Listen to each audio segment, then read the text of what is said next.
In the tradition of Malcolm X, peace be unto you.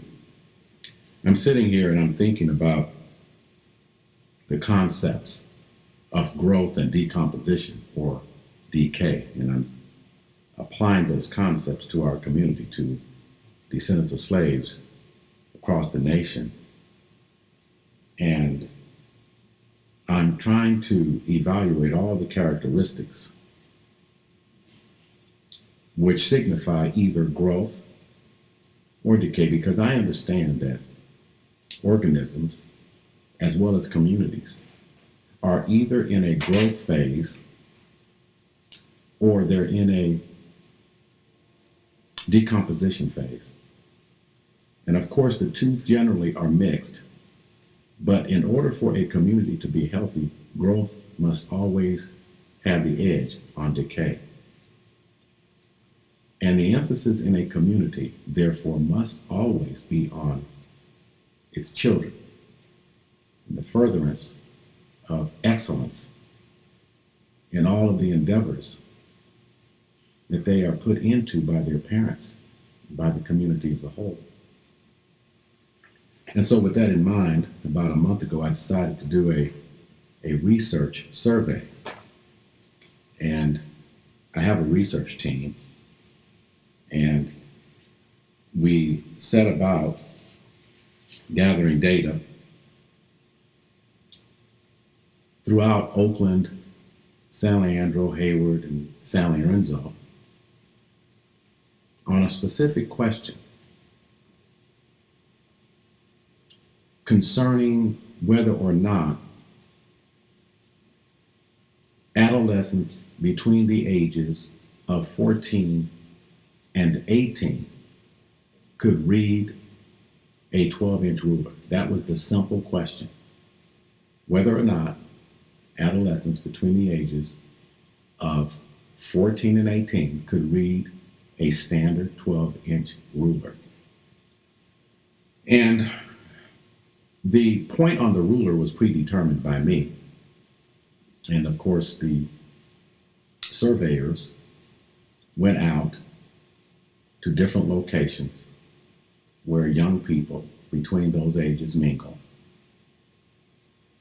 And they sat down, and of course, they would approach randomly adolescents between those ages. And they would sort of ask, can you help me? Can you identify this point on the ruler? I'm trying to measure something. And that was the gist of the approach. And I'm going to show you the results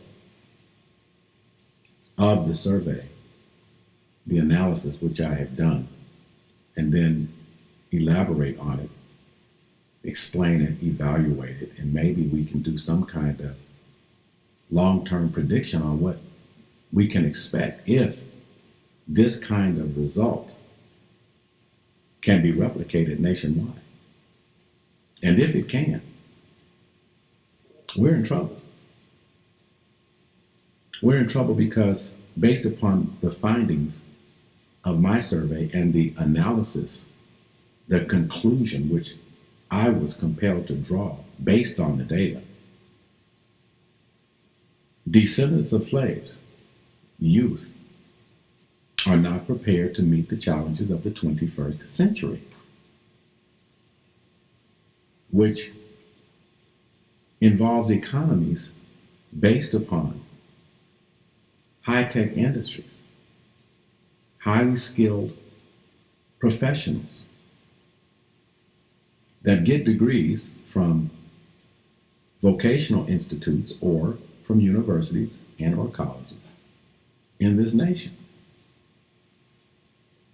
Reading a 12-inch ruler requires a person to have mastered their multiplication tables and to understand the concept of fractions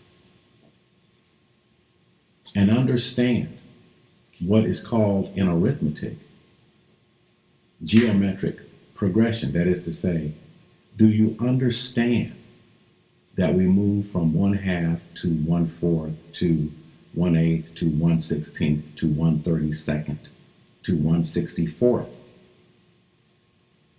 in an attempt to measure smaller and smaller and smaller lengths.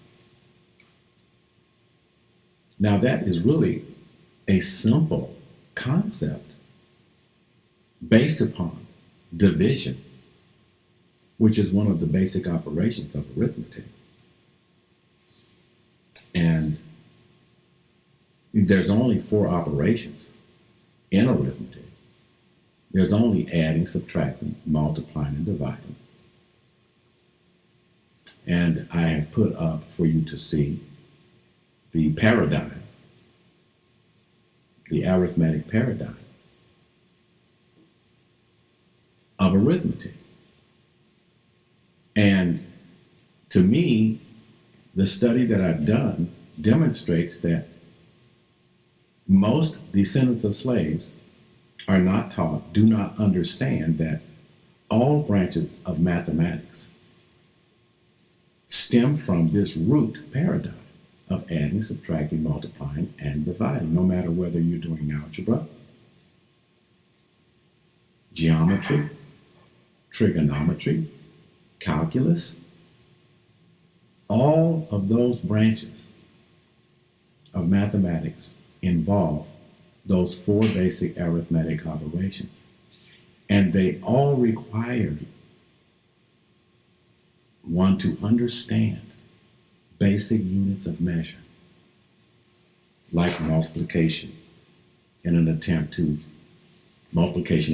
in an attempt to measure objects in the natural world.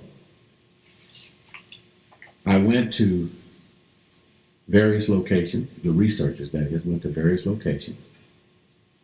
And as I said, they randomly chose individuals in that age range of 14 to 18. And here are some of the results. And you can see I'm posting my analysis so that you can see it for yourself. And if you see the table, you can see that there were 160 students that were questioned. And of the 160 that were questioned, 37 could identify the point on the ruler. Of those 37 that could identify the point on the ruler, 15 were boys and 22 were girls. And those 15 boys of that 37 constituted 40%, and the 22 girls constituted 59% of the 37 who answered yes. And then, of course, they had to demonstrate it because they had to literally point to the predetermined point on the ruler. Now, on the other hand, were those who could not identify the predetermined point on the ruler. Out of 160 adolescents between those ages of 14 and 18, 123 could not identify the predetermined point on the ruler. 65 boys could not identify the point, and 58 girls could not identify the point.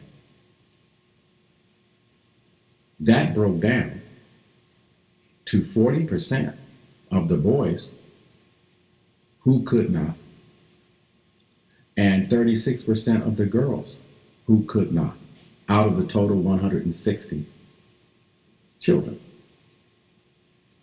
Now, out of the 123 of those who could not identify that point on the ruler, 53% were boys and 47% were girls. My working hypothesis, before I even sat down to analyze the data, was that there is no competence difference between girls and boys to read a standard 12-inch ruler. And I was compelled by the data to conclude that there's not sufficient evidence to reject that hypothesis.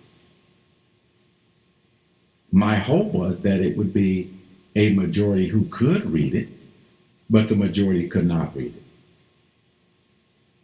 And so the total percent of both boys and girls that did not know how to read a ruler is 76%.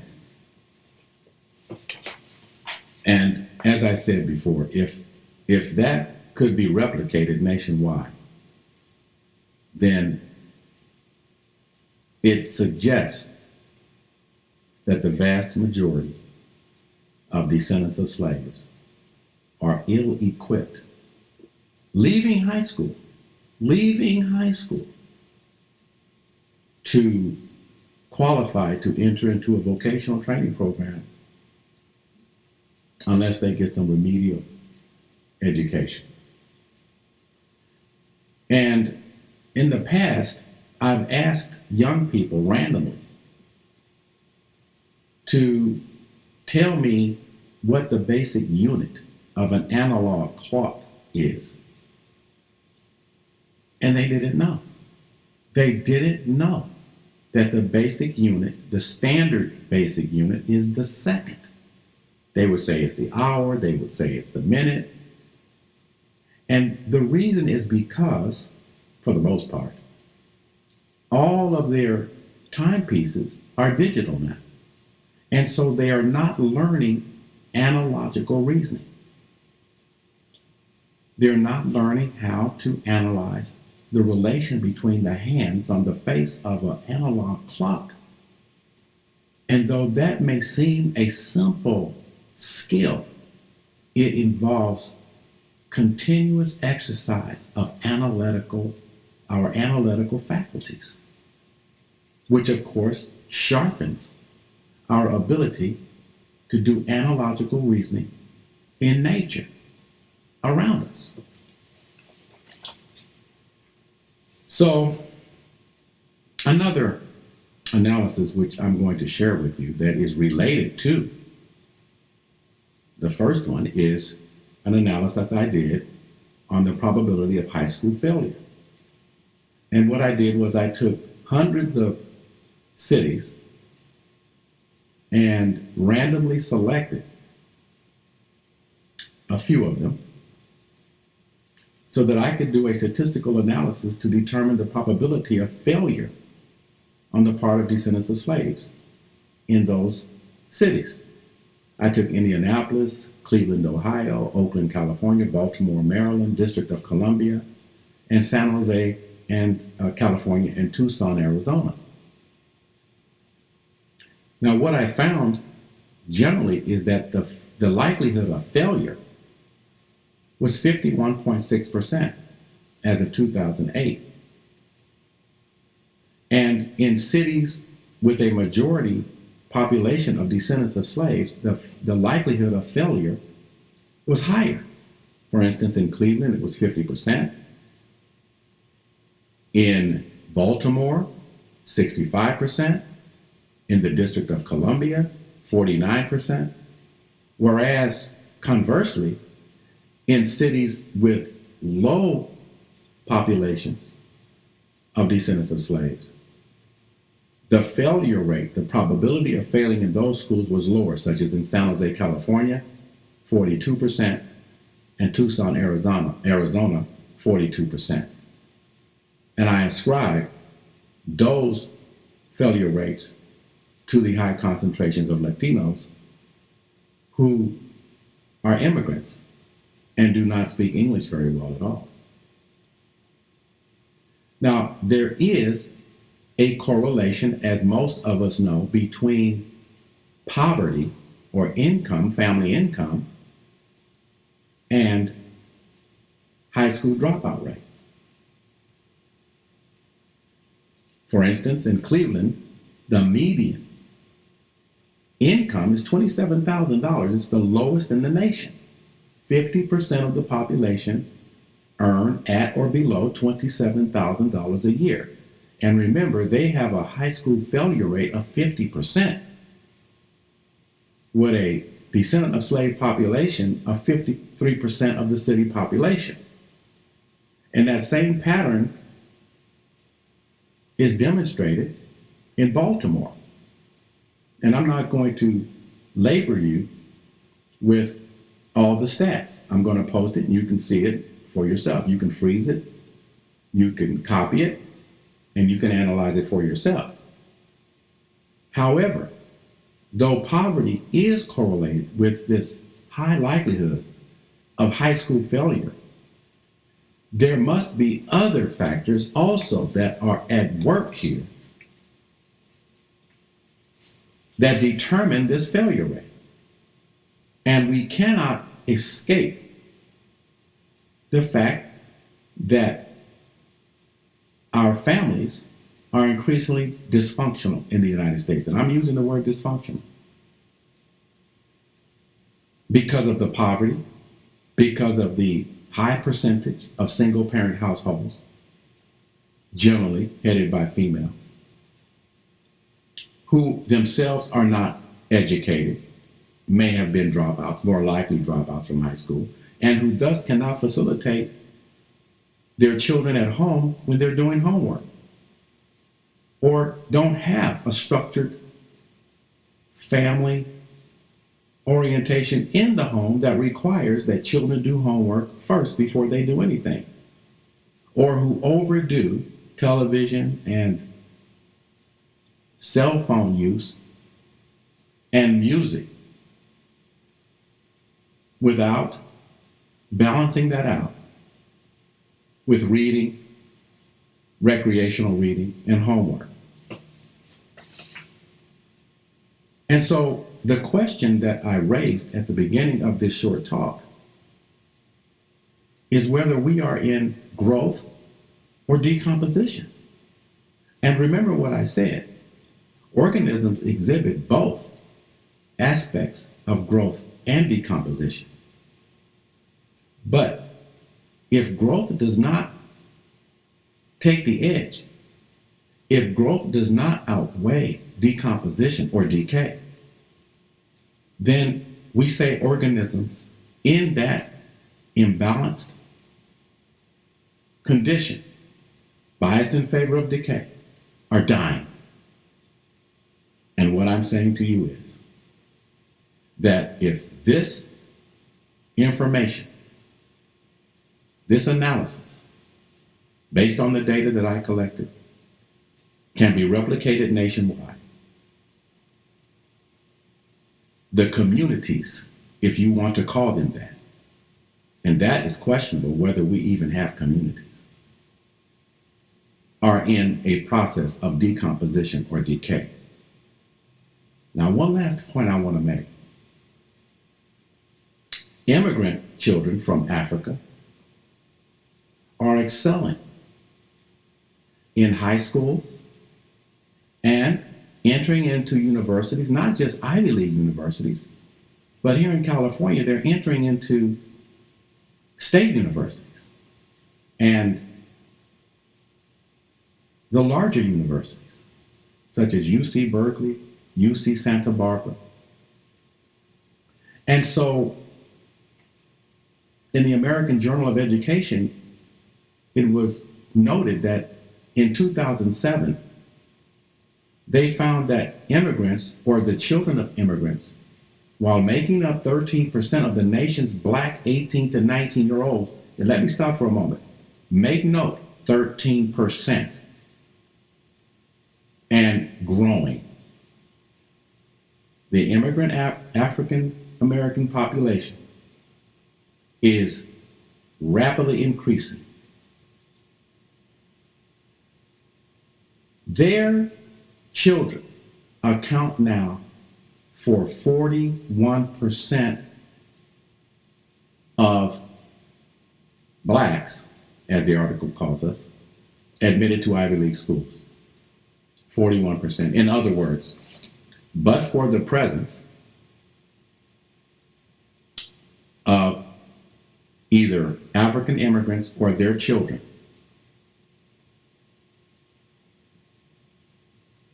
African people would be insignificant on the major university campuses. In fact, at Cal Polytech San Luis Obispo, there's not 1% of that student body that's African American. And African Americans statewide in California make up maybe in the state universities, maybe 2%, maybe 2.5%. I'd have to check my data on that, but it's about in that ballpark. All of this data clearly demonstrates to me that our priorities are not in order. We are prioritizing frivolous activities. We are prioritizing frivolous rhetorical speakers who have nothing to offer and who always have their hands out for donation, while nothing is changing at the grassroots level where it counts. I'm not going to go through a litany of names in this talk, but I think you know who I'm talking about. But there's the flip side of their games and their scams. There's those who seem to be attracted to that. And so I'm going to conclude this talk by saying that one of the symptoms of this dumbing down of Descendants of Slaves is that we increasingly have more and more descendants of slaves who are gullible, who cannot see the con, cannot see the technology that is played upon them, and are then used, manipulated to enrich predatory orientations, organizations, predatory people. And that is another symptom of decomposition. It's when the vultures fly down and begin to eat your body while you're alive. I am Dr. Stephen Nur Ahmed. Peace be unto you.